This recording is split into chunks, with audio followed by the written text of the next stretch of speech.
여러분들이 고백 위에 하나님의 언약의 말씀과 또 여러분들의 이 고백 위에 신실하신 하나님 능력이 함께 하시기를 예수님 이름으로 축복합니다. 여러분들의 기도 덕분으로 잘 다녀왔습니다. 각 지역에서 흩어져 있는 목사님들과 함께 만나서 각 지역의 상황들도 듣고 또 그의 상황을 또 듣고 또 함께 비전도 나누는 시간을 가졌습니다. 무엇보다도 하나님은 쉬지 않고 일하고 계신다는 것입니다. 사람은 실망할 수 있고 사람은 무너질 수 있고 그럼에도 불구하고 하나님은 일하십니다. 바로 믿음의 사람을 통해서 하나님은 일하시고 또 그 일을 통해서 하나님이 부어주시는 풍성한 은혜를 마음껏 받는 사람이 있는 반면에 하나님이 주시는 은혜를 조금도 누리지 못하는 사람들도 있다는 사실이 우리를 하여금 가슴 아프게 합니다. 무엇보다도 하나님이 함께 하신다는 증거가 바로 우리의 생활 속에서 온전하게 나타나고 있기 때문에 그렇습니다. 하나님의 나라는 어디에 있는가? 성경 분명히 하나님의 나라는 다른 곳에 있는 것이 아니라 우리 안에 있다라고 말씀을 합니다. 하나님의 나라가 임한 사람들은 오직 하나님 나라 안에서 하나님이 주시는 것들을 마음껏 누릴 수 있어야 되는 것이 마땅하지 않겠습니까? 저와 여러분들이 예수 그리스도를 믿음으로 말미암아 우리 속에 하나님이 함께 하신다는 사실, 즉 하나님의 나라가 이미 우리에게 임했다는 사실을 믿고 바로 이 믿음 안에서 하나님 주시는 것들을 마음껏 받아 누리시기를 바랍니다. 우리의 육으로 바라보는 세상 속에서 찾을 수 없는 것들이고 오직 믿음 안에서 말씀 안에서만 찾을 수 있는 것이고 또 오직 하나님과 자녀된 저와 여러분들에게만 주시는 특별한 것이기 때문에 바로 이 은혜만이 우리를 하여금 매일같이 이기게 합니다. 바로 이런 축복들이 또 여러분들에게도 넘쳐나시기를 축복합니다. 생명에는 질서가 있습니다. 생명에는 질서가 있다는 말인데요. 어떤 누구든지 아내가 몇 날 몇 시쯤 어떤 외모를 가지고 어떤 성격을 가지고 어떤 두뇌를 가지고 태어났으면 좋겠다라는 바람을 가지고 태어난 사람은 한 명도 없습니다. 어떤 생명이라도 내가 몇 날 며칠에 이런 아이, 이런 얼굴, 이런 두뇌, 이런 몸, 이런 형유형을 가지고 있는 자녀를 내가 몇 날 며칠 안에 내가 낳겠다라는 부모도 없습니다. 생명은 잉태되는 순간부터 해서 계속해서 자라게 되지만 그 잉태되는 과정은 아무도 모릅니다. 생명이 태어난다는 것은 사람의 의지로, 노력으로, 그래서 어떤 사람의 완전한 인격체로 만들어지는 것이 아닙니다. 부모가 정해지고 그 부모 안에서 자녀들이 태어납니다. 그리고 모든 자녀들은 바로 이렇게 원하든 원치 않든 생명체가 되어서 이 땅에 존재합니다. 그리고 이 원리, 이 질서는 조금도 변함이 없고 깨어질 수가 없는 것입니다. 바로 이것이 생명이 이 땅에 태어나는 질서요, 바로 원리입니다. 그렇다면 우리가 영적인 모습 속에서도 성경은 분명히 거듭났다라는 표현을 쓰거든요. 성경에서 거듭났다라는 것은 즉 하늘로부터 다시 태어났다라는 말이거든요. 즉 모든 그리스도인들도 내가 몇 날 며칠에 내가 예수를 믿고 내가 구원을 받을 거야. 내가 몇 날 몇 시에 예수님이 나를 찾아올 거야. 이렇게 해서 정해진 생명은 한 명도 없다라는 것이죠. 자녀들이 부모로부터 생명을 받듯이 영적인 부분도 하나님으로부터 일방적으로 받는 것이 영적인 생명입니다. 그리고 성경은 이 생명을 거듭났다라고 표현하죠. 그리고 거듭났다라는 이 표현을 성경은 다른 말로 뭐라고 표현하냐면 자유한 자가 되었다라고 표현합니다. 그렇기 때문에 성경에서 자유자라는 의미는 우리로 하여금 하나님의 자녀가 된 자들에게만 주시는 말인 것이죠. 하나님 안에서 다시 태어난 사람에게만 주어지는 말이 바로 자유자라는 의미예요. 자유하다. 그렇기 때문에 우리는 이 자유함에 대해서 잘 알아야만 비로소 우리가 그리스도 안에서의 참된 자유를 누리며 살아갈 수 있다는 거죠. 여러분들은 예수를 믿으시죠? 여러분들이 예수를 믿는 순간 예수님 우리 안에 들어오셨습니다. 그리고 이것을 거듭났다라고 말하죠. 예수를 믿지 않는다라면, 예수를 믿기 전에 우리의 모습은 어떤 모습이었냐면 하나님으로부터 죄로 인한, 죄성으로 인해서 영원히 심판받아 멸망으로 작정된 자였다는 거예요. 그런데 예수님을 믿고 예수님의 은혜로 인해서 우리가 예수를 믿는 순간 우리는 새 생명이 되었고 거듭났다라는 것은, 자유자가 되었다라는 것은 다른 의미가 있는 것이 아니라 바로 죄성, 죄로부터 자유하게 되었다라는 의미예요. 이것이 영적으로 거듭난 자유, 영적으로 생명을 다시 얻는 자에게 주어지는 자유의 참된 의미라는 거예요. 자유라는 것은 내 마음대로 할 수 있다, 내가 뭐든지 마음껏 할 수 있다라는 의미가 아니라 죄로부터 해방되었음을 의미하는 거예요. 그렇기 때문에 죄로부터 무엇이 우리가 해방되었고 죄로부터 해방되었다라는 것이 나에게는 어떤 의미인가 라는 것에 대해서 우리는 알고 신앙생활을 해야 됩니다. 그러려면 우리는 거듭났다라는 말에 대해서 질문을 할 필요가 있는 것이죠. 거듭났다라는 게 무엇일까요? 여러분, 예수를 믿는 사람들은 이 거듭났다라는 소리를 수도 없이 많이 들었습니다. 당신 거듭났습니까? 근데 어떤 때는 애매합니다. 진짜로 거듭났는지, 거듭난 것이 무엇인지 모르고 애매하고, 어떤 때는 대답을 회피하고, 어떤 때는 확신 있게 말도 합니다. 아니, 어떤 사람들은 아예 이 거듭났다는 사실조차도 깨닫지 못합니다. 그러면서 예배드리고 찬송합니다. 그러면서 하나님을 믿는다라고 하지요. 근데 왜 우리는 질문하지 않을까요? 왜 거듭남이 필요한가? 무엇 때문에 거듭나야 된다라고 말하고 있는가? 여러분, 이것이 성경에서 분명하게 말씀하고 있는 내용입니다. 에베소서 2장 1절에서 너희의 허물과 죄로 죽었던 너희를 살리셨도다. 허물과 죄로 죽었던 너희를, 완전하게 죽었던 너희를 다시 살리셨다라고 표현합니다. 로마서 3장 23절에는 또 이렇게 말하죠. 모든 사람이 죄를 범하였음에 하나님의 영광에 이르지 못하더니, 즉 죄 때문에 우리는 하나님의 영광에 이르지도 못하고 죄 때문에 죽었다라는 것이죠. 근데 예수를 믿는 순간 이제 우리는 죄로부터 완전하게 다시 생명이 태어났다는 거예요. 바로 이것이 거듭남인데, 이 거듭남을 알려면 과거에 나는 죄인이었다라는 것을 알아야 된다는 것이죠. 바로 이것이 거듭남에 대한 분명한 확신을 갖는 이유가 되는 거죠. 나는 죄인 된 적이 한 번도 없다라고 하는 그런 말을 한다라면 그는 절대로 거듭나지 못했습니다. 과거에 나는 이런 존재였고 예수님이 아니었었으면 나는 죄 가운데 영원히 죽을 수밖에 없었습니다 라고 고백하는 바로 그 사람만 진정으로 오늘 자유자가 되었고 거듭난 자가 된다는 것입니다. 즉 모든 사람은 태어날 때부터 영적 죽음 상태에 있다라는 거예요. 이번 모태 신앙이라 할지라도, 부모가 예수를 잘 믿었다 할지라도 그 잉태된 자녀는 하나님 안에서 정결함을 얻지 못하는 존재입니다. 그가 태어나고 부모로부터 믿음의 유산을 받고 그 입을 통해서 하나님 앞에 자신의 죄를 고백하고 예수님을 영접하는 순간 비로소 그 생명은 영적으로 거듭난 존재가 될 뿐이라는 거죠. 여러분, 이것이 우리에게는 얼마나 중요한 사실인가. 바로 이것이 거듭남과 다시 태어난다는 사실은 하나님과의 관계가 완전하게 회복되었다라는 의미예요. 신앙생활, 종교생활, 의식주의 이런 것들을 아무리 많이 해도 하나님과의 관계가 끊어져 버리면, 하나님 관계가 이어져 있지 않는다면 그 사람은 결코 하나님 안에서 자유한 자가 될 수가 없습니다. 왜냐하면 이 자유는 죄로부터의 자유이기 때문에 그렇습니다. 오늘 본문은 비유를 하면서 그렇게 말하고 있습니다.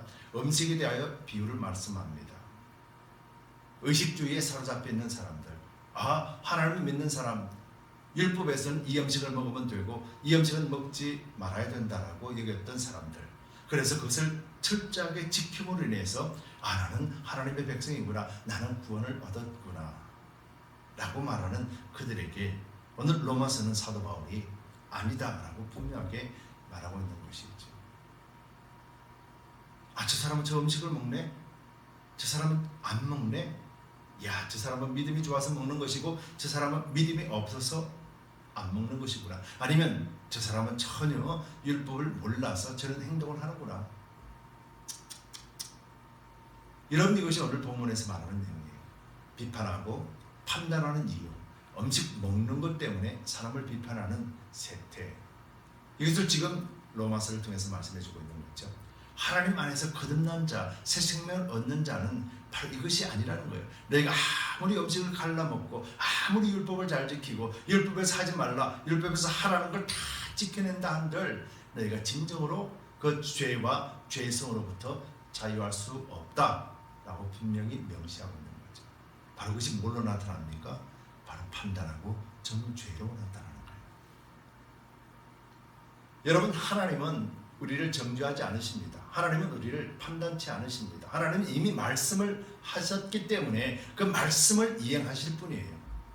근데 많은 사람들이 그렇게 이야기해요. 하나님이 우리를 심판하시고 하나님이 잘못된 것을 책망하시고 징계하신다. 그래서 하나님 앞에 회개해야 된다. 그렇게 말해요. 하나님은 일일이 찾아다니면서 잘못한 것을 꼬집고 따지면서 하나님은 무릎 꿇으라 하고 강압적으로 하시는 분이 아니신데도 우리 내리 속에는 바로 그 의미를 늘 갖고 있다는 거죠. 그래서 참으로 하나님 안에서 누리는 그런 삶을 전혀 살아가지 못한다는 것이죠. 성경은 이렇게 말합니다. 16절에서 그리스도께서 대신하여 죽으신 형제를 내 식물로 망케하지 말라. 분명히 말하는 거죠. 그리스도 안에서 구원받은 모든 사람들은 그가 누군지, 그가 어떤 사람인지 상관없이 하나님 안에서 구원받았고 하나님 안에서 하나님이 사랑하신 자요, 하나님 안에서 모든 자가 온전하게 한 몸을 이루는 한 가족이 되었다라고 표현합니다. 그런데 네가 이 음식을 먹었니? 네가 저 음식을 먹었니? 이건 먹어서는 안 되는 것인데 이건 먹어도 되는 것인데 라고 생각한다라면 그들에게 있어서는 형제가 아니라 판단하고 정죄하고 심판받고 구원받는 이분법적인 그런 사고로서 자기 자신을 무너뜨린다는 것이죠. 여러분, 이것이 오늘 음식으로 비유되었지만 오늘 우리 신앙 속에서는 어떤 것이 나타납니까? 예수 믿는 사람이 저렇게 행동해, 예수 믿는 사람이 이렇게 해야지, 바로 이것을 이야기하는 거예요. 여러분, 우리에게는 그런 죄성과 그런 죄가 남아있기 때문에 사람을 보고 판단하려고 하고 사람을 보고 정죄하려고 하는 속성들이 우리 속에 넘쳐나고 있다는 것을 우리가 인정해야 될 줄 믿습니다. 예수를 믿는다라면, 자유자가 되었다라면 우리 속에 이제 판단하고 정죄하는 이것, 예수를 믿는 믿음 안에서 우리는 이제는 던져버려야 될 줄 믿습니다. 왠지 아십니까? 이 판단하고 정죄는 바로 우리 육체로부터, 죄로부터 올라오는 것이기 때문에 그렇습니다. 하나님은 절대로 판단치 아니하시고 정죄치 아니하시는데 우리는 하나님을 믿는다라는 이유 하나 때문에 그 이유로 인해서 수많은 사람들을 판단하고 정죄합니다. 그러면서 나는 하나님 안에 거룩한 척합니다. 이제 우리는 그런 거짓된 신앙, 거짓된 마음을 이제는 던져버려야 될 줄 믿습니다. 그러면서 이 거짓된 것에는 무엇이 없느냐? 바로 오늘 본문 속에서 바울이 말하는 것이에요. 바울이 17절에서 이렇게 말합니다. 하나님 나라는 먹는 것과 마시는 것이 아니요 오직 성령 안에서 의와 평강과 희락이라. 이로써 그리스도를 섬기는 자는 하나님께 기뻐하심을 받으며 사람에게도 칭찬을 받느니라. 여러분, 칭찬받을 수 있는 유일한 길은 너 뭐 먹었니? 너 이렇게 하면 안 된다. 자기 의를 드러내고 너 이렇게 하는 건 잘못된 것이라 비판하고 판단하는 것이 하나님으로부터 기쁨 받고 사람으로부터 인정받는 것이 아니라 하나님 안에서 우리는 온전한 자유자의 모습을 통해서만이 하나님 기뻐하신다는 거예요. 모습을 통해서만이 하나님보다 사람도 인정한다라는 것이죠. 그럼 자유자가 무엇인가? 진정한 자유자가 어떤 것이 자유자인가? 저는 말씀을 묵상하면서 이제 제 간증을 좀 해보려고 합니다. 또 우리 이혜리 집사님의 간증도 해보기로 원해요. 이혜리 집사님이 지난 주에 몸이 너무 아프셔서 이멀전시에 들어갔습니다. 제가 주일날 전화를 드렸고 신방하려고 했지만 권사님 그러시는 거예요. 집사님 그러시는 거예요. 목사님 올 필요 없어요. 나 내일이면 퇴원해요. 오지 마세요. 오지 마세요. 목소리가 너무 밝아요. 우리가 알다시피 그 집사님이 이제 혈액을 투숙하고 계시는 분이세요. 절망도 이런 절망은 없겠지요. 그런데 그 집사님 입에서는 밝은 소리가 나오는 거예요. 목사님 오지 마세요. 나 내일 퇴원해요. 알겠습니다. 그럼 집사님 제가 잘 다녀올게요. 그래서 제가 갔다 오고 난 다음에 통화를 했습니다. 통화를 했더니 집에 계세요. 근데 목소리가 너무 밝아요. 집사님 괜찮으세요? 괜찮다. 오히려 내가 병원에 가서 참 힘들었다. 닥터들이 이약 제약 막 주는 바람에 그 거절한다고 참 힘들었다. 그렇게 말하는 거예요. 그래서 약 좀 드시지요? 그랬더니 아니래요. 하나님이 부르시면 지금 갈 텐데. 하나님이 부르시면 지금 갈 텐데. 라는 말씀을 하시는 거예요. 그러면서 목소리가 너무 경쾌하게 들리는 거예요. 여러분, 무엇이 진짜 우리 집사님으로 하여금 참된 자유함을 누리게 할 거예요. 그 상태는요, 절망의 상태예요. 모든 것이 귀찮고 모든 것이 힘들고 더 살고 싶은 마음이 열망이 가득할 때입니다. 그럼에도 불구하고 하나님이 부르시면 가야 되는데 병원에서 빨리 나오고 싶었는데 그 사람들이 나를 안 보내주더라고요. 나는 괜찮은데. 여러분, 이것이 진정한 자유라는 것을 여러분들 깨달으시기 바랍니다. 진짜 고통스럽고 진짜 절망적이고 진짜 아프고 무엇을 비교해봐도 나는 나락에 빠져 있는 것으로 느껴질 수밖에 없는 환경, 그 환경 속에서 비판, 판단, 정죄 이런 것이 아니라 하나님 앞에 갈 날을 준비하고 기다린다라는 것. 여러분, 이것보다 더 큰 자유가 있습니까? 제 경우를 좀 말씀드려 볼게요. 저도 수많은 간증들을 했습니다. 제가 예수님을 깨닫고 난 뒤부터 병원에 가서 치료를 받는 모든 과정 속에서 제 입에서는 감사 외에는 없었습니다. 다리를 자른다 그래도 감사했고요. 다리를 수술하고 깨우는데도 내 입에서 나오는 것이 땡큐라는 말이었습니다. 수술실에서 눈 뜨자마자 말했던 것이 땡큐였습니다. 간호사들이 들어와서도 땡큐였고 어떤 일이 벌어져도 땡큐 땡큐 소리였었습니다. 그런데 한 가지 그 땡큐를 멈추는 사건이 하나가 있었어요. 그것이 뭐냐면은 이제 다리를 수술하기 전에 사인을 받잖아요. 근데 그때 저 혼자 있었어요.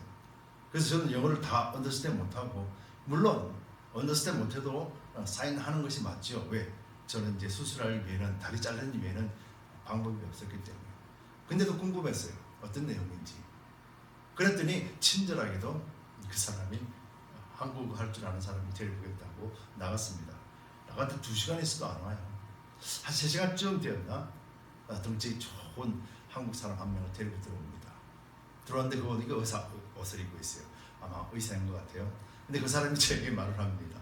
근데 너무 그 말을 듣고 너무 무서웠어요. 세상에 다리를 자른다 그래도 전혀 안 무서웠는데 난 그 사람 말만 듣고 돌아가고 난 다음에 내가 얼마나 무서웠던지 하나님 앞에, 하나님 이건 아니잖아요 라고 말했을 정도예요. 그 사람이 뭐라고 이야기하는지 그 표현들을 그대로 이야기할게요. 영어를 한국말을 잘 모릅니다. 우리가 힘들게 할 거예요. 뭘 힘들게 한다는 거지? 힘들게 할 거예요. 그러는 거예요. 그래서 금방 알아챘죠. 이 사람이 우리는 나를 힘들게 하는 것이 아니라 열심히 하겠다는 말이구나. 오케이. 우리가 여기 자를 거예요. 근데 여기 자르고 저거 하면 또 여기 또 자를 거예요. 그러는 거예요. 아무리 내가 이해하려고 해도 그 말을 듣는 순간 오금이 저리더라고요. 아니 내가 다리를 보고 이렇게 앉아있는데 여기 자르고 안 되면 여기 또 자른다는 거예요. 무슨 고기 토막도 아니고. 근데 그 순간에 두려움이 막 찾아오는 거예요. 너무 두려워가지고 사인을 얼른 해주고 나갔습니다. 혼자 앉아있는데 너무 두려운 거예요. 여태껏 한 번도 경험하지 못한 두려움이었습니다. 그전까지만 해도 땡큐 했는데 그 사람 말 때문에 엄청나게 두려운 거예요. 그래서 내가 하나님 앞에 타협했잖아요. 하나님, 여기는 말고 여기까지만 합시다. 하나님 여기까지만 해주세요. 내가 그랬어요. 근데 너무 기가 막힌 거 있잖아요. 다리를 자르는 거는 불행한 일이에요. 다리 자르는 건 슬픈 일이에요. 근데요, 여기까지 자른다 그러니까 여기는 그냥 내주는 거야. 너무 놀라운 이야기를 듣고 나니까 무릎 밑으로 잘리는 거는 아무 일도 아닌 거예요. 제발 무릎 밑에만이라고 간구하게 되는 거예요. 근데 무릎 밑에만 자르고 나니까 너무 감사한 거예요. 여러분 이해되십니까? 다리 자르는 게 불행입니다. 다리 자르는 거는 정말 아픈 일이에요. 그런데 그 사람이 공포에 떨게 했던 그 말 한마디 때문에 그 뒤에 이 다리 무릎 밑으로 잘린 것이 너무 감사한 거예요. 여러분 이것이 말씀을 준비하다가 깨달은 거예요. 그렇구나. 이게 참 자유구나. 이 자유라는 말이 환경 속에서 내가 감정을 느끼는 것이 아니라 이 마음으로부터 들어왔던 그 두려움이 감사로 바뀌어버리더라고요. 여러분 우리도 그런 환경들 많지 않습니까? 하나님 이것만 해결해 주세요. 그래서 그 순간은 얼마나 감사합니까? 그런데 어떻습니까? 그 감사가 지속이 안 되거든요. 근데 저는 그 감사가 지금도 지속이 되고 있어요. 바로 하나님께서 나에게 자유함을 주셨다는 것을 알기 때문이에요. 그래서 제가 늘 강조하는 것이 하나님의 나라는 먹는 것과 마시는 것이 아니요 오직 성령 안에서 의와 평강과 희락이라. 여러분 이 말씀을 한번 자세히 생각해 보시기 바랍니다. 하나님이 지금 어디에 계십니까? 누가복음 17장 21절 22절에 바리새인들이 하나님의 나라가 어디 있습니까? 라고 예수님에게 물어요. 그랬더니 예수님께서 이렇게 대답하십니다. 하나님의 나라는 볼 수 있게 임하는 것이 아니요 또 여기 있다 저기 있다 못하리니 하나님의 나라는 너희 안에 있느니라. 여러분들에게는 하나님의 나라가 임했다는 거예요. 하나님의 나라가 우리 안에 있다라면 이미 우리는 하나님으로부터 거룩하다 인정받을 뿐만 아니라 하나님 안에서 이미 죄와 죄성으로부터 자유한 자가 되었다라는 거예요. 근데 우리는 이 자유를 다 잃어버리고 사는 거예요. 하나님이 어디 계십니까? 위만 쳐다보고 하나님이 나와 함께하지 않으신다. 그렇게만 생각하는 거예요.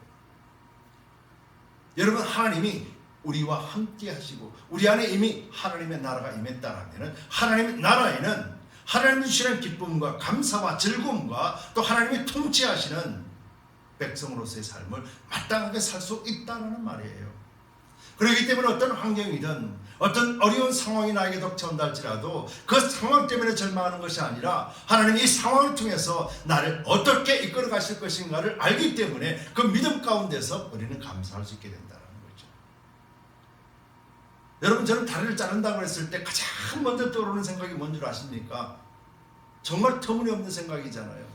나도 이제 장애자 파킹장에 마음 놓고 파킹할 수 있겠구나. 여러분 이거는 다른 사람이 들으면 정신병자예요. 정상적인 사고가 아니에요. 그런데 제 생각에 가장 먼저 드는 게 그거였다라는 거예요. 살고 싶다, 건강하게, 그게 아니었었어요. 무엇 때문에 그 생각을 했을까? 왜 그렇지 정신병자같이 그런 생각을 했을까? 궁금하더라는 거예요. 아무도 할 수 없는 저것 이제 내가 할 수 있구나. 다리를 자름으로써 아무도 할 수 없는 그것, 쉽게 할 수 없는 그것, 나는 이제 마음대로 할 수 있겠구나. 여러분 진정한 자유 아닙니까? 저는 그 이후로 다리가 잘라서 불편하지만은 이것 때문에 원망하고 불편한 적이 단 한 번도 없습니다. 지금도 마찬가지예요. 하나님 왜 이런 그런 말조차 할 수가 없었고 말조차 하지도 않았습니다. 왜요? 너무 좋았어요. 너무 감사했어요. 아마 그 의사도 저에게 일조를 하긴 했어요. 너무 크게 두려움을 줘가지고 그랬지만은 결국은 하나님이 함께 하신다는 걸 깨닫는 순간, 제가 하나님 앞에 찬양 드리면서 깨닫는 순간 내가 왜 이렇게 편안하지? 아는데도 불구하고 졸음이 오네. 야, 내가 사람인가? 곧 죽는다 그러는데도 잠이 오네. 그럼에도 불구하고 하나님이 나에게 깨닫게 해주신 거예요. 한순간도 하나님은 나를 놓친 적이 없다는 거예요. 저만 열심을 다하여서 하나님을 붙들려고 애썼지만 결국은 다 놓아버리고, 하나님 겨우 내 손발 하나 이를 붙들고 하나님이 계셨다는 것을 깨닫는 순간 나는 이 모든 것들을, 무거운 짐들을 주님 앞에 내려놓을 수 있었던 것이죠. 여러분, 그 이후로는 내 신앙과 삶의 모습이 달라졌다는 거죠. 그래서 우리가 우연히 말하는 것이 아니에요. 천국 가는 데 지장 없으면 패스합시다, 우연히 그렇게 이야기하는 것 아니에요. 우리를 괴롭히고 우리를 무너뜨리는 것이 영적인 것이 아니라면 우리는 다 줘도 괜찮아요. 우리는 지는 것이 아니라 그것을 통해서 그 사람에게 그리스도의 복음을 전할 수 있기 때문에 그렇습니다. 여러분, 우리가 신앙생활합니다. 교회 생활합니다. 교회 안에서 행복하지 않는다라면, 신앙생활에 행복하지 않는다라면 하나님이 잘못되었나요? 예수님이 잘못되었나요? 아닙니다. 하나님 안에서 행복을 누리지 못한다라면 내 안에 하나님 계심을 알지 못하는 것이고, 하나님 계심으로 인해서 하나님 나라가 임함으로 인해서 이제 의와 평강과 희락이라고 하는 놀라운 하나님의 선물을 주셨음에도 그 선물이 내 것으로 여기지 않는 우리 무지 때문인 거예요. 여러분, 교회생활, 종교생활, 의식주의로서는 알 수가 없는 일입니다. 예수님을 영접하고 예수님이 나의 삶의 주인 되심을 인정하는 그런 겸손한 마음, 그래서 하나님 안에서 덜 엎드리는 삶, 심령이 가난한 자에게 주시는 것이 바로 천국이라 말씀하셨어요. 심령이 가난한 자는 누구를 비판하지 않습니다. 심령이 가난한 자는 자기 자신도 비판하지 않습니다. 원망하지 않습니다. 불평하지 않습니다. 왜요? 그를 자격이 없다라는 것을 알기 때문에. 그래서 하나님만 의지합니다. 바로 그에게 천국이 임한다라고 합니다.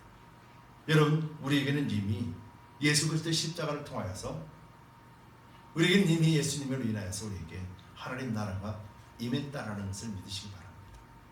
그리고 이제는 하나님의 나라가 임했다라면 이제는 그 임한 자의 삶을 살아가야 되는 거예요. 육체를 따라서 그렇게 멸망의 길로 갔던 우리가 이제는 영의 사람으로서 육체를 쳐서 복종시키며 육체를 끌고 갈 수 있는 놀라운 권세와 권능을 가졌습니다. 이것이 바로 하나님의 나라가 임함으로 말미암아 우리로 하여금 그렇게 갈 수 있게 했습니다. 하나님 나라가 내 안에 있음에도 불구하고 여전히 육체의 끌림 속에서 살아간다는 것은 우리 하나님의 나라가 내 안에 임했다는 것을 부인하는 것입니다.